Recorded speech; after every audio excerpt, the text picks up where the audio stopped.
Olá, gente! Voltamos para mais uma parte da nossa aula. Vamos observar o slide lá de novo? A gente parou na aula passada no esquema em que diz uma outro tipo de classificação para a tabela periódica. E eu estava falando sobre metais e não metais. Falei as características dos metais e falei que os não metais são exatamente o contrário. Eu queria falar especificamente agora sobre os semimetais. Os semimetais são aqueles caras que têm características intermediárias entre os metais e os não metais. Eu gosto de falar que são os caras que estão em cima do muro. Se para eles convém se ligar com o metal, eles vão ligar. Se convém se ligar com o não metal, também. E eu tenho então, por fim, os gases nobres, que no slide está com a nossa cor azul. Esses gases nobres, eles são ditos nobres porque na última camada, que é a camada de valência, eles apresentam 8 elétrons, exceto o átomo de hélio, por se encontrar no período 1, e no período 1 eu tenho no máximo 2 elétrons. Ou seja, eles são gases nobres, eles não precisam nem ganhar nem perder elétron para ter estabilidade química. Eles podem fazer ligação química? Acontece? Acontece, mas eles não precisam. Certo, gente? Ainda para finalizar agora o pedacinho de tabela periódica, só vou trocar o slide aqui pra gente. Isso. A gente tem os elementos naturais e os elementos artificiais. Como que eu sei quem é natural e quem é artificial? Simples, como o próprio nome diz. Elemento natural são aqueles que são produzidos pela própria natureza. Eles existem naturalmente. E os elementos artificiais são aqueles que são criados em laboratório. Do zero, cria-se um novo elemento químico. Eu tenho alguns exemplos de elementos naturais e artificiais. Eu tenho que conhecer a tabela periódica e, por base, saber a posição do meu átomo de urânio. O meu átomo de urânio tem número atômico 92. Todo mundo que está antes do urânio e o próprio urânio são chamados de elementos naturais, acontece na natureza. Tudo que for depois do urânio são elementos artificiais criados em laboratório. E eles são radioativos em sua grande parte, ok? Dentro desses elementos artificiais, dentro desses elementos artificiais, eu vou ter os transurânicos e os cisurânicos. Como que eles funcionam e como que eles são? Os cisurânicos são aqueles elementos que estão antes do urânio na tabela periódica. São dois elementos mais especificamente. Eu tenho o elemento tecnécio, de número atômico 43, e o promécio, de número atômico 61. Tudo bem? E eu tenho daí os transurânicos, que são todos os elementos químicos localizados depois do urânio. Todos eles. Certo? Aí a gente finaliza as classificações da tabela periódica e vai começar a entender um pouquinho sobre ligação química. Por que eu peguei esse finalzinho ainda para dar continuidade para a ligação química? Porque as ligações químicas dependem dessas disposições, correto? Então vamos lá, vou trocar o slide aqui. Isso, ligações químicas, dá uma olhadinha no slide rapidinho. Tenho 3 tipos, iônica, molecular e metálica. Volta para mim. A ligação iônica, ela ocorre por transferência de elétrons. Esses elétrons, eles saem de uma órbita para outra, alguém vai perder e alguém vai ganhar. A ligação molecular, que também pode ser chamada de ligação covalente, ela ocorre por compartilhamento eletrônico. Ou seja, alguém ganha e... falei errado. A ligação molecular ou ligação covalente, ela ocorre por compartilhamento eletrônico.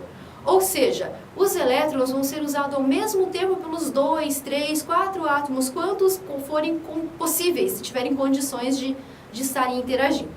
E daí eu tenho a ligação metálica. Na ligação metálica eu não tenho compartilhamento, eu não tenho transferência, eu tenho elétrons livres, que é a chamada teoria da nuvem eletrônica. Esses elétrons livres, eles são atraídos pelos núcleos metálicos. Certo? Por enquanto, vou trocar o slidezinho aqui pra gente. Ligação iônica. Olha para o slide, galera. Eu tenho então aqui uma representação do modelo de Bohr. Por exemplo, aqui no nosso desenho, eu tenho o átomo de sódio com 1 elétron na última camada. Afinal, ele se encontra no grupo 1, que é a família 1A. Para ser estável igual ao gás nobre, ele quer ter 8 elétrons na última camada. O que vocês acham que seria mais lógico? Seria mais lógico ele pegar 7 para fechar 8 ou ele dar 1? É muito mais fácil ele dar 1 elétron. Ou seja, o que acontece? O átomo de sódio tem 1 na última camada e o cloro tem 7. Por atração, esse átomo de sódio vai doar o seu elétron para o cloro. O cloro, então, vai ter a última camada com 8 e o sódio também vai ter com 8, porque tem camada antes dessa última que está preenchida com 8. Quando eu perco elétron, eu faço um sinalzinho de mais. E quando eu ganho elétron, eu faço um sinalzinho de menos. Presta atenção aqui em mim. Na química é sempre o contrário. Esse sinal de mais, então, representa a perca e o sinal de menos representa o ganho eletrônico. O sinal de mais, ele vai formar o que a gente chama de íon, o de menos também. E esses íons têm nomes específicos. O íon que doa, que perde elétrons, nós chamamos de cátion. O íon que ganha, que recebe esses elétrons, nós chamamos de ânion.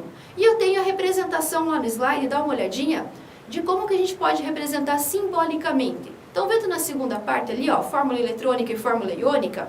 Fórmula eletrônica é quando a gente desenha os elétrons. Por exemplo, no sódio, eu tenho um xizinho indicando o último elétron da camada. No cloro, eu tenho ali os 7 elétrons indicados como pontinhos. Ok? Então, essa é a chamada fórmula eletrônica. Volta para mim. Foi um cientista chamado Lewis que chegou nessa conclusão. Então, eu tenho fórmula eletrônica de Lewis. E por se tratar de uma ligação iônica, eu tenho então uma fórmula iônica. Vamos para o próximo tipo de ligação. Só vou mudar o slide aqui. Isso. Agora eu tenho ligação molecular, que também pode ser chamada de ligação covalente. Ao contrário do que acontecia antes, que alguém perdia, alguém ganhava, alguém ficava com mais e alguém ficava com menos, agora não existe esse negócio de perder e ganhar. Existe o compartilhamento eletrônico.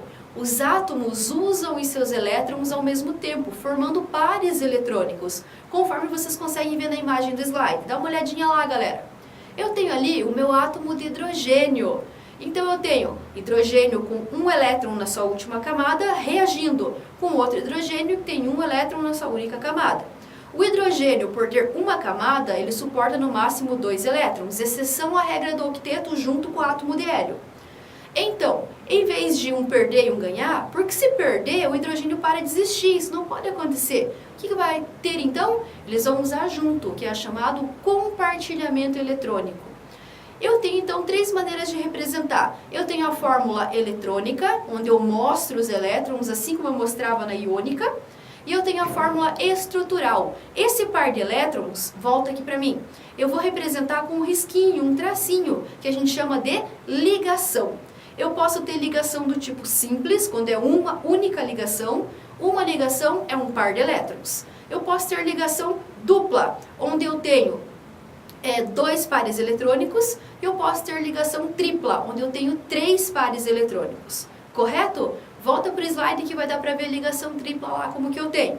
Então eu tenho fórmula eletrônica de Lewis e fórmula estrutural plana.